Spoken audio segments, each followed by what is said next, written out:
stream is going well. Today we're going to be adding some more requirements to our software. So we're missing a couple of features here on our software. So as before, we're using the event model to do our requirements and our system design. We have the names, the setting the dates, but what we are missing is adding the rooms. Again, our domain is doing an open spaces conference, which requires some some setup for facilitating this. So we have to extend this to include a few more things.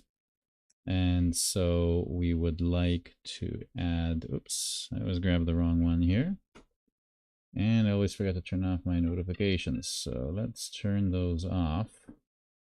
Notifications are going off.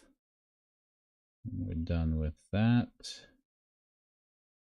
Good. So what we do is we move this over, we give ourselves some more room. That looks good enough. I'm not even sure if it's aligned to be straight, but that's fine. So again, this is the open spaces setup. We have the naming, the setting the dates, and what we need to do is add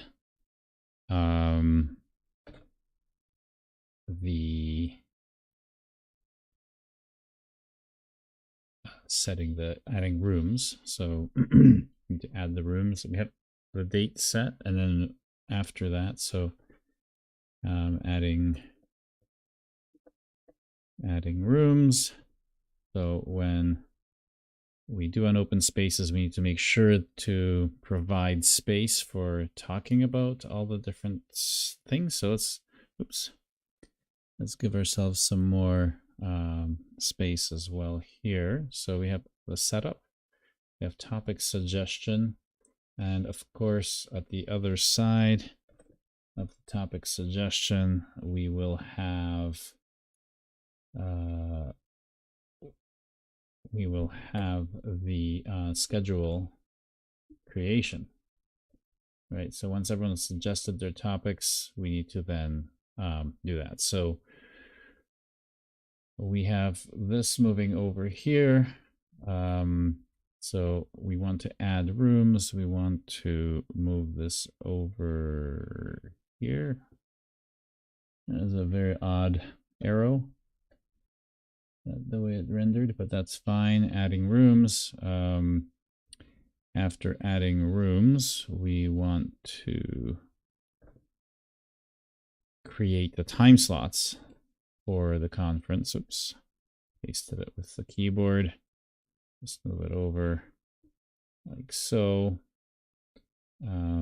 Yeah, so over here we have adding rooms, and after adding rooms, we need to add time slots. So, you know, if we have morning session, late morning, lunch, then you have an afternoon, mid-afternoon, late afternoon. You can have 5 sessions like that. So those are the time slots we're going to be creating. Again, event modeling is about system design. So we're talking about, you know, what information gets captured at what point in time, where does it get displayed, you know, so topic suggestion, we kind of also want to have more room for that because we want to show more than one topic being suggested by example. So let's add a little more room, move over this way.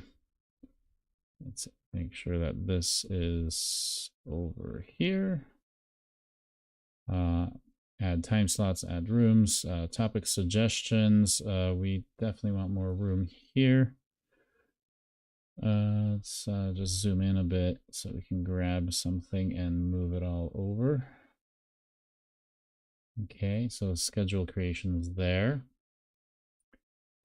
We want to copy this. Control copy, Control V. Oops.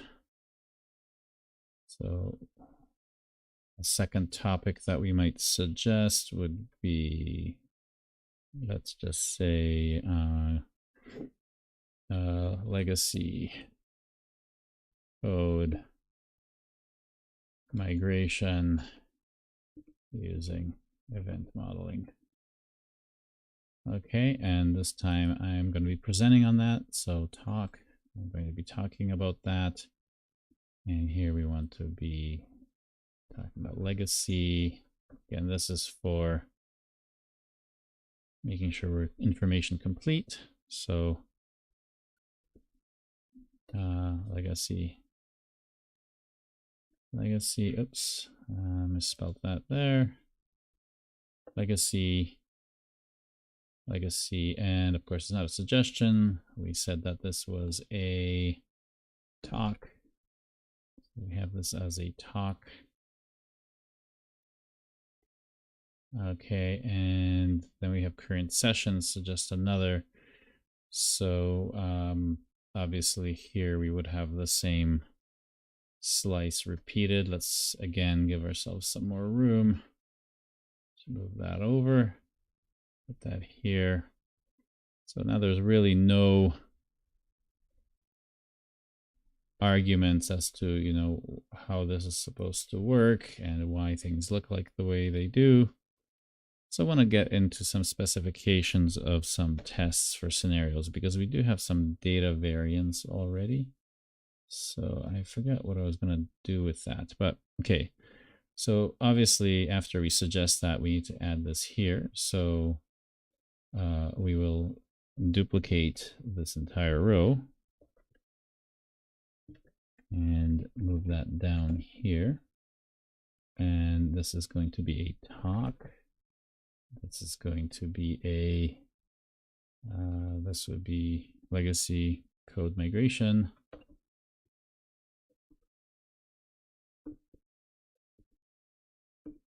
That's all we have here. And of course, this collection here, it is also going to get this connection from here to here. And oh boy, do we ever have a problem with our formatting. Again, this is not, doesn't remember the default styles. Type of default style. We want this to be dark gray, I believe. Apply. Well,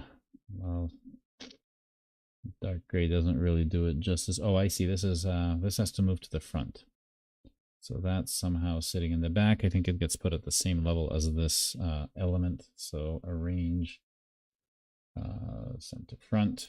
Yeah, now we can see it. And the reason I want it to be gray is so we can still see it on top of the other. Oh, you see now this is also kind of wonky here. There we go. I don't know why it had. Oh, and this has to connect to the bottom of this. So we can see that all of this is happening in here. And of course, we need to add the actual view is going to need all this.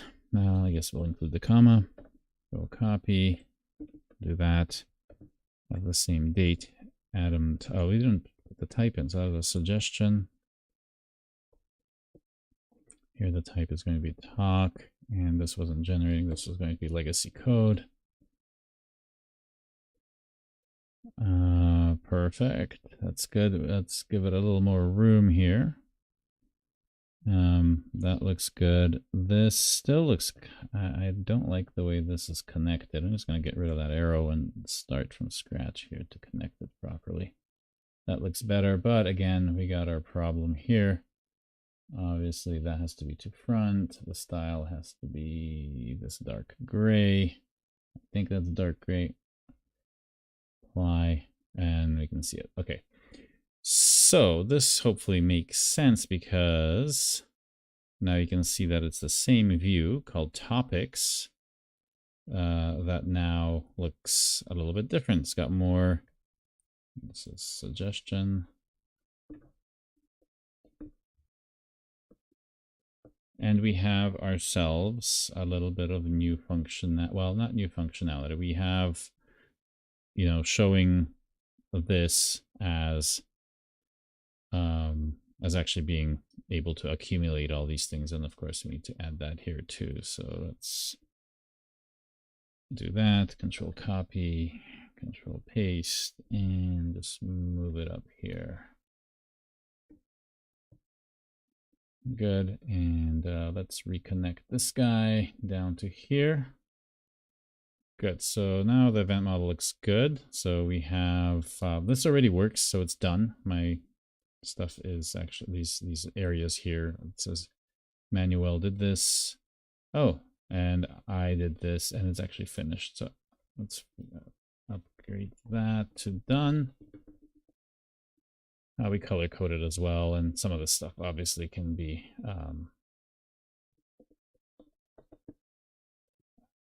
done automatically through tooling, which a lot of people are developing. Again, just to quickly remind people, this is the Event Modeling Open Space in Berlin free tickets coming up in a very short time here.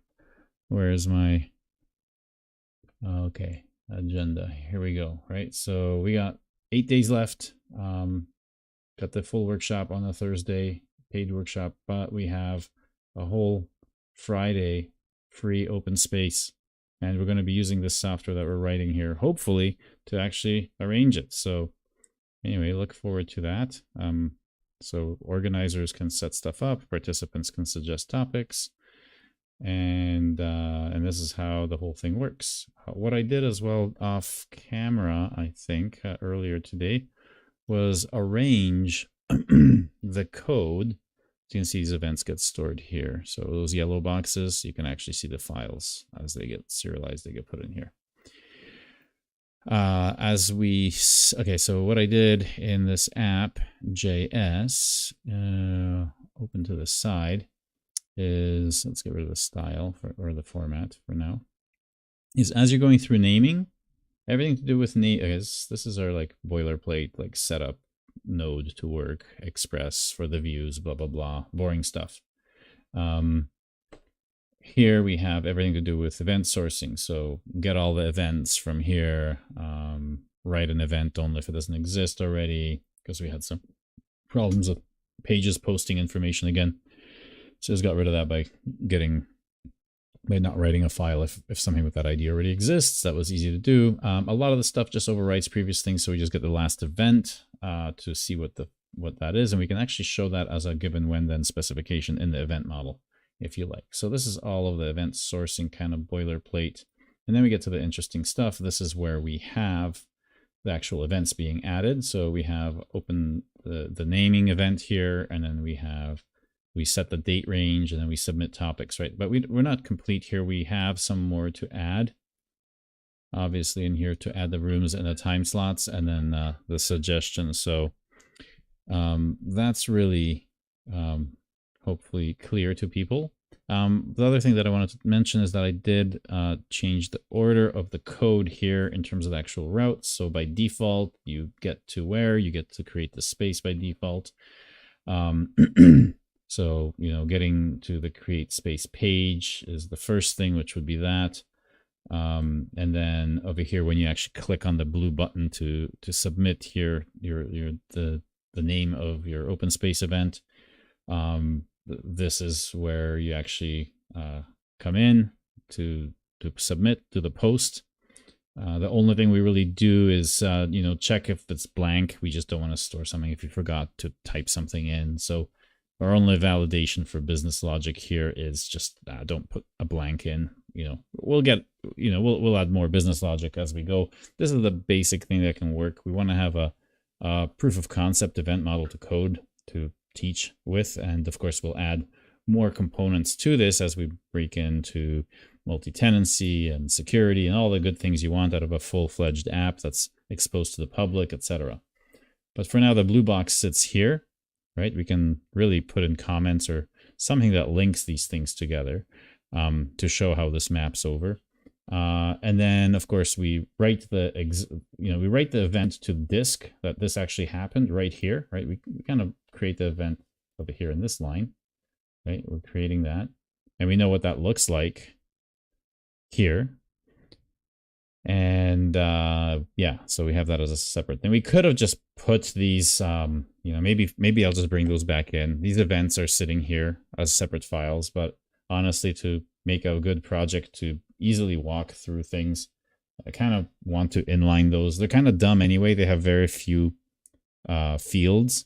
So, or properties. So, to have them in here wouldn't cost a lot of space, and it would be a real fast reference. But anyway, as we move through this from left to right, you can see that we're moving down through the code. Again, showing this, the name of the space, this confirmation page, right? We definitely have the space confirmation page created, right? And then this green box kind of looks at whatever was stored in the system and tells you, according to the history of all the stuff you stored, this thing is called whatever we typed in. So, and that obviously gets used as the model here for this space created confirmation. So when you look at the space confirmation page here, you kind of see the name that you gave it, and then you click continue, and now you can set the dates. So obviously setting the dates, you keep going through, set dates. Right, notice the organization here, you know exactly where you are. You can keep going and keep adding functionality quite nicely. If you need to change stuff, you kind of see exactly what impact you're going to have on the code. These green boxes, again, are treating the history of events as their own thing. That's the source of truth. So if you have to change some code here, it's not going to affect the code here. We're not doing a lot of dry. Dry is quite evil, right? So you want to do that sparingly. And here I would like to, maybe just what I'm reusing here is like boilerplate kind of stuff for event sourcing. Like get me all the events or something that I'm going to do over and over again. Fine. But in terms of business logic and what the application does, I'm not repeating a lot of stuff. We're repeating a lot of stuff on purpose. We're explicitly not doing dry as the solid principal state because we get this isolation of work, which is worth way more in value than having a really good abstraction. That's a pipe dream. Like all abstractions are subjective anyway, and so you want to have lots of them that are purpose built instead of having one that's trying to satisfy too many things. That's kind of the core issue with dry. Anyway, pardon me. So next thing is, of course, as we do this, again, we show this congratulations, you set the dates for the event, same kind of thing. So set dates confirmation page goes here. We kind of have a catch here. If anything happens, whatever, just throw a 500. Could really not even bother with this. I'm debating removing this error code because it is interfering in learning here. Yes, you would have your catch tries in your production code. This is a tool that we're going to be using to experiment with this. So I want to keep the code as simple as possible. I actually don't want some of this error handling in here, even though that's not a good practice. I don't want it to get in the way of showing the concepts. Next, we have this submit topic, right? So we move on here.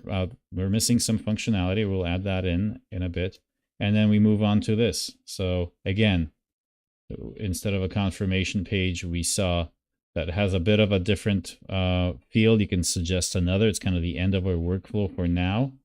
We'll be adding more things here. Obviously, these topics need to be scheduled and created so that people can attend these in the different rooms. So that we'll get to that for sure. But for now, we kind of have a nice walk through how this, especially this view, how that ends up being slightly different, that it's, getting all the events here for the sessions. So you're all the events. And because we're not really, don't have functionality for removing them, etc.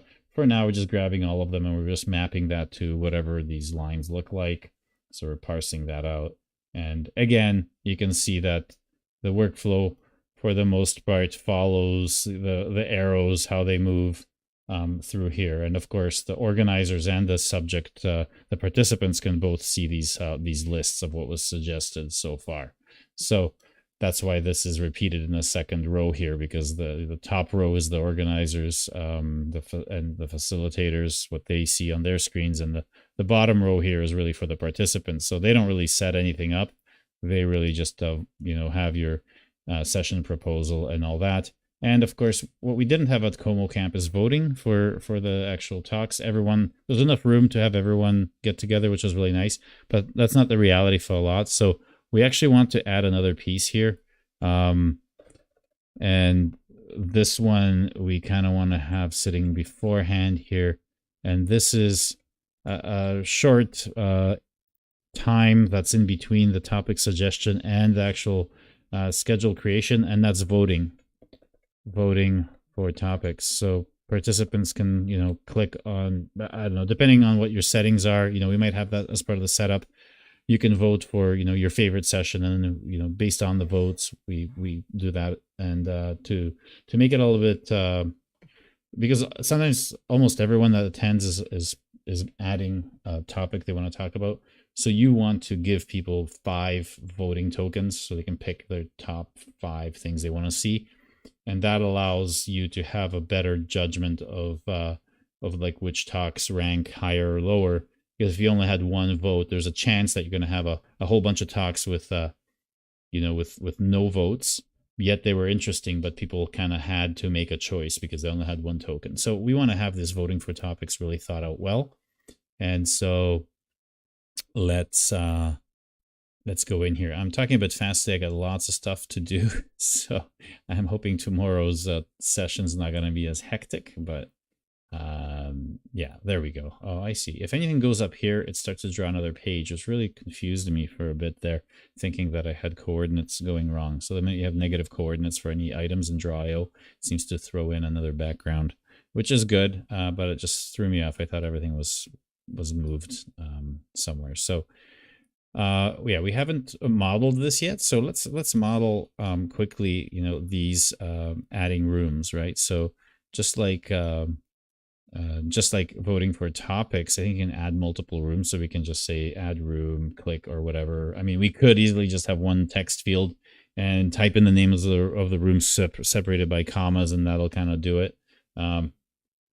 We could do it that way, but why not be a little bit more, make it a little bit more fun so that we can see more posts and gets through that. So the nice thing about event modeling is that you can very easily, you know, copy a whole thing here that you did before, and then you just paste it in here, and you're pretty much good to go. You just have to rename a bunch of things. And so first thing here is, you know, add a room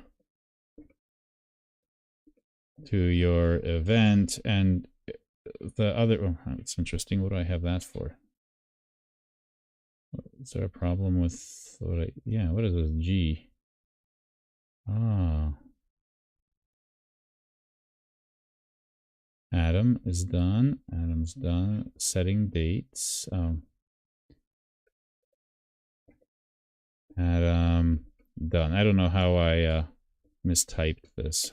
Sorry, I'm not zoomed in, so you can't see what I'm typing if you're on a low res, but I'm just saying Adam done. This slice is done. I've done this slice. And now adding rooms. Here I'm going to say, you know, I'm actually not going to have anything. I'm not working on this right now, so I'm just going to delete the whole status thing from the back. I don't need these because these aren't done yet at all, or being worked on right now. So add a room to your event. I kind of want to have the names of the rooms kind of like how I have these suggestions here coming in as room names. So I could just copy a couple of these for style and plunk them in here. Right, add room to your event. So, and here we can just do rooms like that, and get rid of these and just paste here. Is there a paste here? Oh, what happened? How come that's no longer there? Let's get rid of this view here so I can see more. There we go. Control copy, and let's put the list here. Paste here. Why is paste here not there? Okay, because you can't paste on that. All right. So let's move those up here. Actually, I don't want all these things. We just need rooms. And at this point, you know, we're not going to have any. kind of gonna get rid of the other rows here, sorry, other columns, because we just have that. And the name of a room would be something like main auditorium. If we have something rented from that. So we kind of have that, but we don't have that yet. So I'm going to remove that, but only after. I kind of want to keep going with add rooms, add more rooms, or continue. So I kind of want to design that says add another room. And here we can combine a bit of functionality on one page, which we haven't done yet. But continue. So that kind of lets the participants continue to something else. And this is actually the result of doing this. So let's make sure that this is a little bit thinner. Oh. And it'll be room name. And of course, this won't be rooms. It might be places, right? They might be hallway or something. So usually these open spaces have where someone's voted, like a lot of people have voted for one talk. And so you kind of need to facilitate, half or more of the entire sort of attendance of the whole event. But then you have smaller rooms so that you can have some of the more niche things that people want to talk about, and you don't need that. So yeah, you can have varying size of rooms. So I mean, you could have some info along with the rooms, but I think the organizers will kind of know, and they're the ones that are going to be putting people in different rooms. So we can move this over here, and this will grow as we get more. And here we can copy some text boxes. I guess I'll copy them from, well, anywhere really. We can grab one of these. And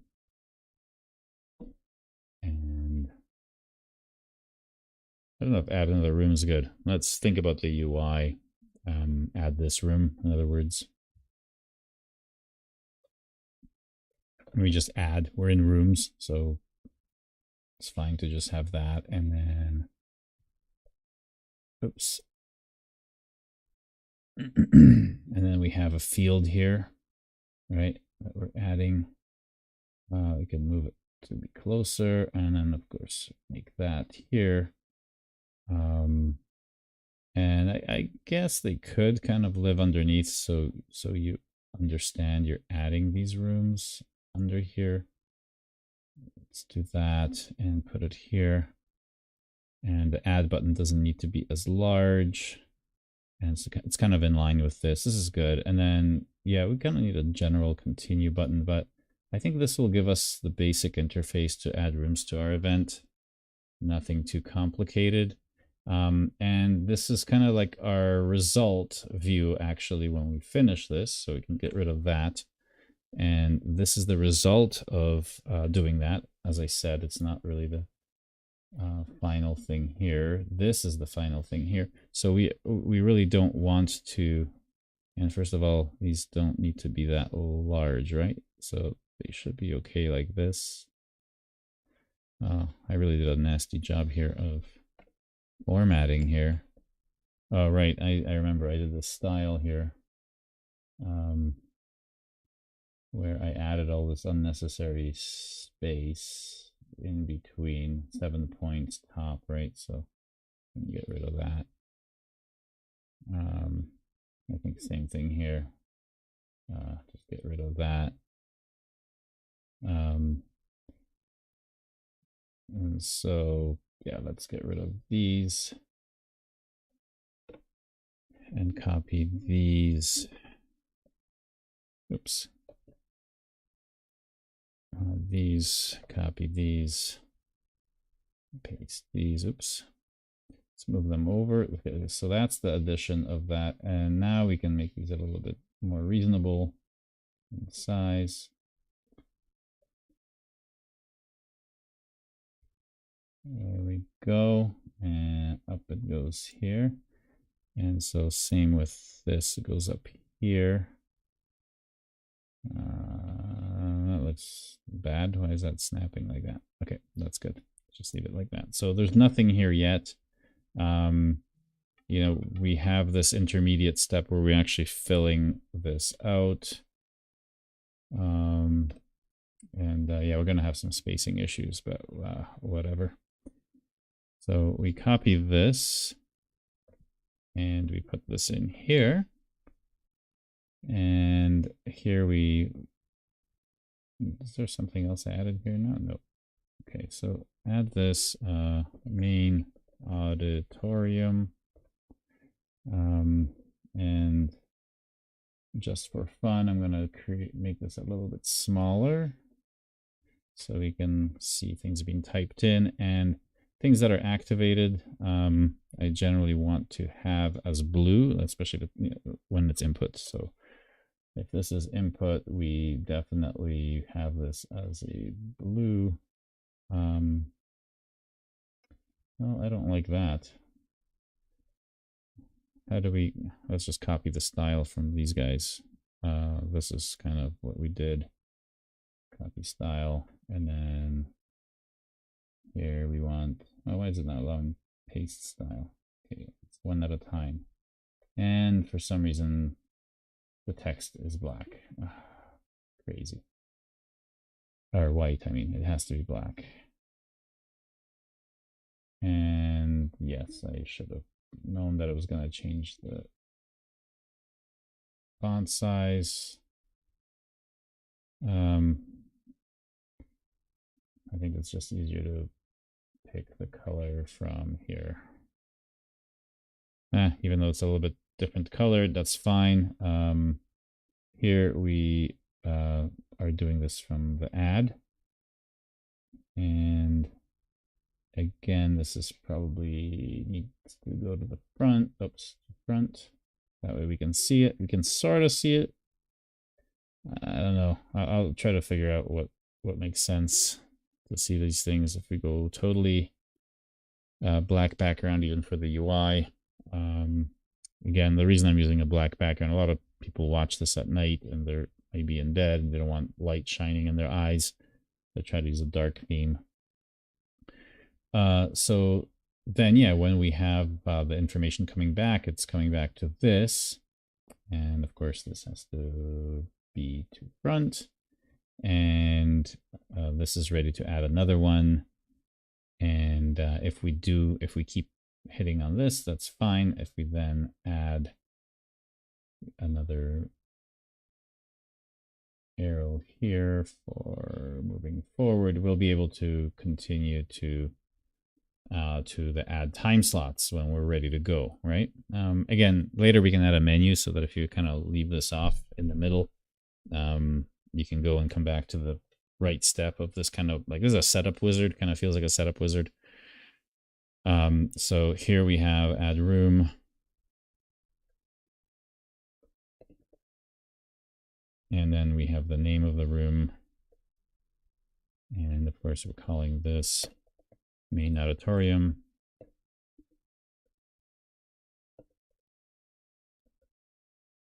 And we're going to copy all of this. We're not going to have any of that. That was from the command to set the dates. Here we're room added, or let's do that, room, and then here room added, main auditorium. All we need for that, and let's delete the rest of the information. And then here we have a collection of rooms, which we'll put in as square braces to kind of show it's a collection or an array or whatever. And then here we can have, oops, the collection of rooms. So, and they just have names. Main auditorium. We can show a second one being added just to be complete, to kind of show developers later like what they have to do when they're developing this. But I think this is fairly, you know, if you're going to have one room for an event, this is it. You just continue on with this workflow to set, you know, the dates. And so now we have the same thing, the time slots. So I think we could maybe have a better interface where, you know, we can have some sort of a draggy, droppy thing instead of just text boxes with like typing in the times, the start times and all that. So we could have like 15-minute increments, little sliders where we could move them around. I don't know, would be kind of a fun UI thing. So maybe I'll leave that for tomorrow. That sounds like a fun project. But right now, if you want to add the rooms functionality, there is actually some code where some people did write some rooms functionality, but try to follow what I did and give a pull request if you want for implementing this. Of course, check out the, you know, the event model is replacing our README. So you can look at this and, you know, put a square that has your name on there and that you're doing that, and put in a pull request, and then, you know, we'll have this filled in. So we have voting. We still have a few things to design. So I think we'll finish the design tomorrow. I don't have much time today, but I still wanted to do a quick stream so you can kind of catch up to where we're going. And so far this seems to work quite well. So if we look at the app.js, things are organized nicely. We have 2 module exports for some reason. We don't need that. I don't know why that happened. And this ended up having an I don't know what's going on here, but I think I hit enter a few times by accident. Let's see if this actually still runs. So Control J to get in here, and then we can do node app.js. Hit this. Okay, so name. Okay, so we already have a name, so that's why it's pre-populating this, because we already have a bunch of events, but they should get overwritten. So yeah, if we give it a SQL, open spaces too, we can set name. Oh, so I did make a typo somewhere. It is not defined. 29. What did I type? 29. Oh yeah. See, a bunch of stuff that caused issues. Actually, yeah, cancel. What am I doing? Control C, run it again. Go back, set the name. Yeah, works well. Let's do that from the 6th, like in real life, to the 7th. Set the date range. Yep, they've been set successfully to this. Continue. Name, we have Adam, and we want this to be a talk, and we can do convincing management to do event modeling. How's that? So you can do all this fun stuff at work. There we go. And I had another talk before, so I can suggest another topic. Adam, and we want a fishbowl. And we can talk about effects of large language models on event modeling. So we can have a fishbowl discussion about that, which is not too far from the truth. So, okay, so I've done a few suggestions, and then you can see how this flow continues if I now go to I mean, we kind of passed the baton from the organizers to the participants. I think we're going to have some changes in the default routes from what we have on here.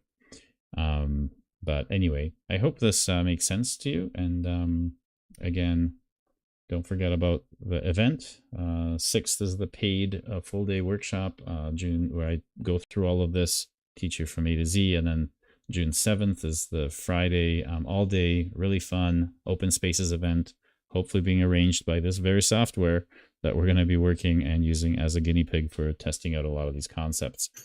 So let me Now just fix this up in the repo. So let's just git add everything.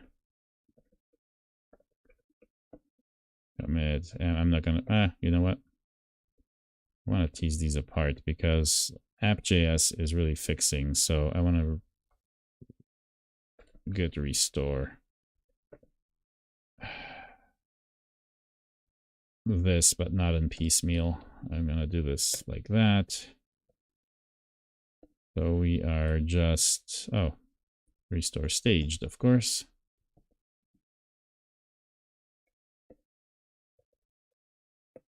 And git status. So we are looking at just the app. So git commit fix typos. I think they're just accidental typos. So things work now. Oops. Git push, and then we want the rest of it, and say git commit new slices for adding rooms. And then, of course, we're going to continue tomorrow finishing that event model. It won't take long, and then we'll get on to more coding. And actually, since we have a good cadence here of like with the pattern, we'll see how much AI actually just types for us, because I'm pretty sure we could get it to do a lot for us if we just prompt it with even a picture or just a text in that part of the event model. It should be able to generate a lot of the things for us. So again, thank you for joining for a brief one today. Don't forget about this, and we'll see you tomorrow. I'm trying to do these every day, so make sure you subscribe and all of that stuff so you get notifications when I'm online next and you can join. We usually have a discussion with people at times. You can post something in Discord and I'll answer online. Other than that, make sure you join in Discord too if you want. There's a link here on eventmodeling.org, big button for Discord, so please do that. I'm not sure what this was, but anyway, that's it for today. So see you tomorrow.